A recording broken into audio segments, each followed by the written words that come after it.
14 வாசிக்கும் போது வாசிட்டு தயவுசெய்து வாசி நிறுத்தி கர்த்தாவே இதிலிருந்து என்னை விடுதலையாக்கி இருக்கிறபடியால் உமக்கு ஸ்தோத்திரம் என்று சொல்லுங்க. Thank you Lord, for I am free from the curse of the law because Christ took my curse and gave me the blessing. கர்த்தாவே கிறிஸ்து என்று சாபங்களை ஏற்றுக்கொண்டு ஆசீர்வாதத்தை எனக்கு தந்திருக்கிறபடினாலே நியாயப்பிரமாணத்தின் சாபத்துக்கு நான் நீங்களா இருக்கிறபடியால் ஸ்தோத்திரம் என்று சொல்லுங்கள். Amen. Amen.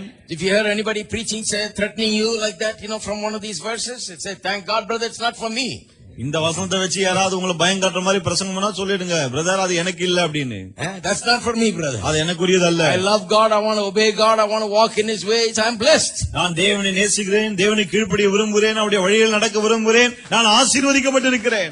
Jesus is my Lord. இயேசு என்னுடைய ஆண்டவர். I may not have perfectly obeyed God, but Jesus in my place has perfectly obeyed God.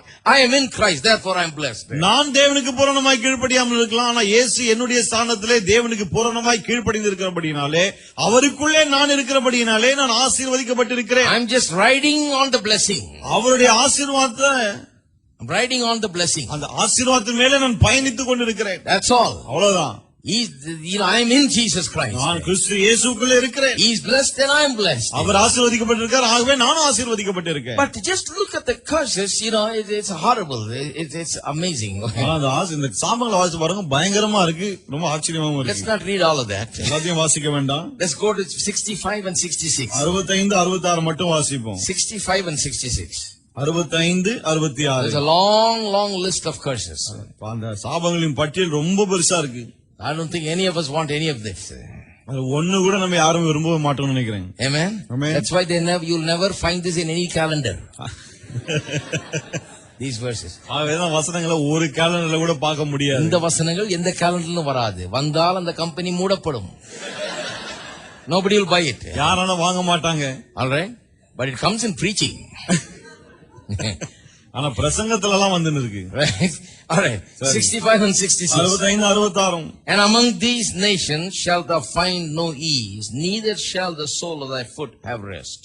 அந்த ஜாதிகளுக்குள்ளே உனக்கு இளைப்பாறுதல் இராது, உன் உள்ளங்கால்கள் தங்கி தரிக்க இடமும் இராது. But the Lord shall give thee there a trembling heart and a failing of eyes and a sorrow of mind. அங்கே கர்த்தர் உனக்கு தத்தளிக்கிற இருதயத்தையும் சோர்ந்து போகிற கண்களையும் மன சஞ்சலத்தையும் கொடுப்பார்.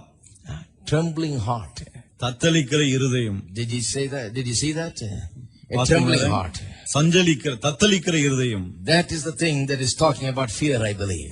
இதுதான் அந்த பயத்தை குறித்து பேசுகிறது என்று நான் நம்புகிறேன். Trembling heart.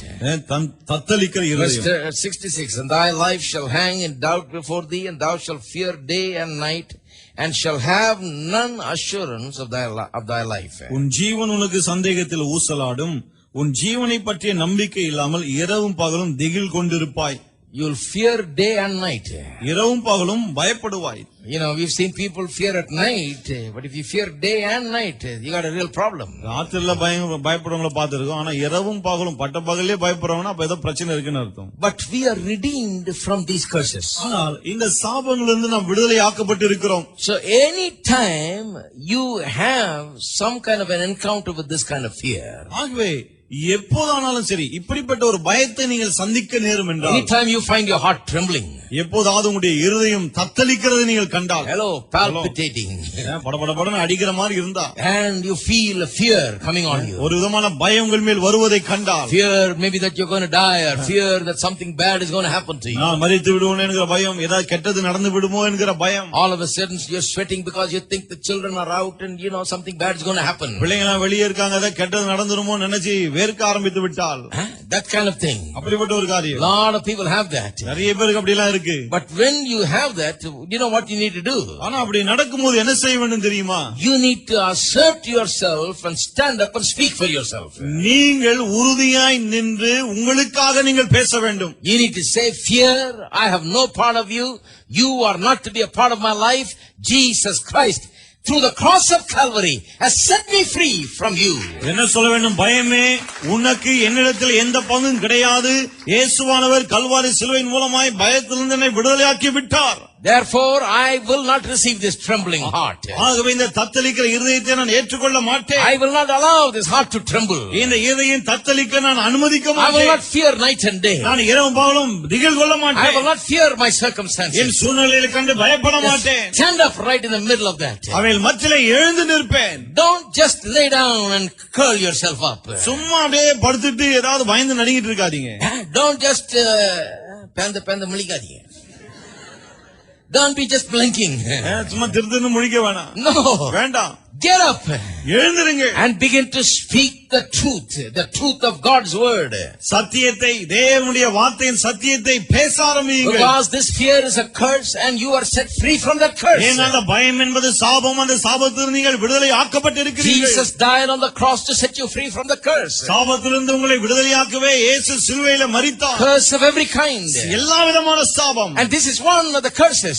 இது சாபங்களிலே ஒன்று. So stand up right in the middle of it and say, get out, you fear. You have no place in me. You have no authority over me because Jesus Christ set me free. ஆகவே பயத்தின் மத்தியிலே எழும்பி நின்று சொல்லுங்கள், பயமே இயேசுவின் நாமத்திலே வெளியே போ. இயேசுவை இது உன்னிலிருந்து விடுதலை ஆக்கிவிட்டார். Say, I am not subject to fear. சொல்லுங்கள், பயத்திற்கு நான் கீழ்ப்பட்டவன் அல்ல. I am subject to my heavenly நான் Father. என்னுடைய பரலோக தகப்பனுக்கு I am கீழ்ப்பட்டிருக்கிறேன். subject to Jesus நான் இயேசு Christ. கிறிஸ்துவுக்கு கீழ்ப்பட்டிருக்கிறேன். I am subject to the Holy Spirit. பரிசுத்த ஆவியானவருக்கு கீழ்ப்பட்டிருக்கிறேன். Because my Father, my heavenly Father has loved me. ஏனென்றால் என்னுடைய பரம தகப்பன் என்னை நேசிக்கிறார். He has set me free என்னை விடுதலையாக்கி by விட்டார். dying on the cross of Kalvari Calvary. சிலுவையிலே By மரித்ததன் giving மூலமாக, his life and shedding his blood. தம்முடைய உயிரை கொடுத்து ரத்தத்தை சிந்தினதன் The மூலமாக Father has loved me and redeemed me என்னுடைய தகப்பன் என்னை நேசித்து என்னை மீட்டுக் and கொண்டிருக்கிறார். given me righteousness. நீதி எனக்கு தந்திருக்கிறார். And through Jesus Christ and with this righteousness that I have now, I reign in life. இயேசு கிறிஸ்து மூலமாய் எனக்கு கொடுக்கப்பட்டிருக்கிற நீதியின் மூலமாய் இந்த வாழ்க்கையிலே நான் ஆளுகிறேன்.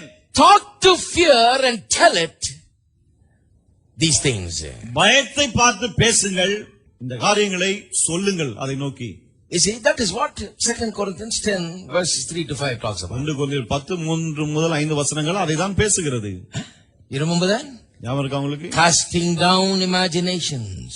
எல்லா தர்க்கங்களையும், அதாவது கற்பனைகளையும் கீழே தள்ளி. How do you cast down imagination? எப்படி இந்த கற்பனைகளை கீழே தள்ள முடியும்? Fear becomes an imagination. இந்த பயம்தான் கற்பனையை மாறுகிறது. Right? இல்லையா? It's a thought that's become an imagination. இந்த எண்ணம் கற்பனையை உருமாறுகிறது. And when you have that kind of a fear imagination, you have a business to do, you got a job to do, you got to get up and cast it down. பயம் என்கிறது கற்பனையா இருக்கும்போது உங்களுக்கு ஒரு வேலை இருக்கு. அது என்னன்னா அதை நிர்மூலமாக்க வேண்டும் நீங்கள். But a lot of Christians are just sitting there. ஆனா நிறைய கிறிஸ்தவர்கள் சும்மா அப்படியே உட்கார்ந்துட்டு இருக்காங்க. Cast down every imagination. எல்லா கற்பனையையும் கீழே தள்ளுங்கள். Cast down every thought that is contrary to the thoughts of God. தேவனுடைய எண்ணங்களுக்கு முரணா இருக்கிற ஒவ்வொரு எண்ணத்தையும் கீழே தள்ளுங்கள். Fear is contrary to the thoughts of God. பயத்தின் எண்ணம் தேவனுடைய எண்ணங்களுக்கு முரணானது. Bring every thought to the obedience of Christ. ஒவ்வொரு எண்ணத்தையும் கிறிஸ்துவுக்கு கீழ்ப்படிய சிறைப்படுத்துங்கள். Accept only the thoughts that are in obedience to Christ and reject all thoughts that are contrary. கிறிஸ்துவுக்கு கீழ்ப்பட்டு இருக்கிற எண்ணங்களை மட்டுமே ஏற்றுக்கொள்ளுங்கள். முரணா இருக்கிற எண்ணங்களை புறமே தள்ளுங்கள். You got to do something.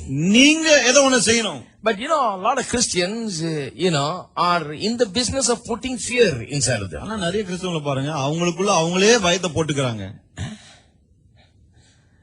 They're reading some stuff and it is causing fear, they keep on reading. ஏதோ ஒரு புத்தகத்தை வாசிக்கிறாங்க, பயம் வருது அதனால, ஆனாலும் தொடர்ந்து வாசிக்கிறாங்க. They're watching some movie and it's causing fear and they keep watching it. ஏதோ ஒரு படத்தை பாக்குறாங்க, அதனால பயம் வருது, ஆனாலும் தொடர்ந்து பாக்குறாங்க. Now why do you want to feed your heart and mind with fear when Jesus died on the cross to set you free from it? இந்த பயத்திலிருந்து உங்களை விடுதலையாக்கவே இயேசு கல்வாரி சிலுவையில் மரித்தார். அப்படி இருக்கும்போது இப்படிப்பட்ட காரியங்களை பார்த்து படித்து ஏன் பயத்தை உள்ளே அனுப்பி கொண்டிருக்கிறீர்கள்? He gave his life to set you free from it. பயத்திலிருந்து உங்களை விடுதலையாக்கவே தம்முடைய உயிரை கொடுத்தார். And you know that this thing is causing you fear. If it causes you fear, why do you watch it? இதெல்லாம் உங்களை பயப்பட வைக்குதுன்னு உங்களுக்கே தெரியும். அப்படி பயப்பட வைக்கும் போது ஏன் அதை பார்க்கணும்? If it causes you fear, why do you want to continue with it?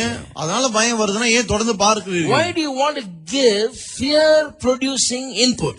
பயத்தை உண்டாக்கக்கூடிய காரியங்களை உள்ளே ஏன் அனுப்புகிறீர்கள்? You see, you're doing a disservice to yourself.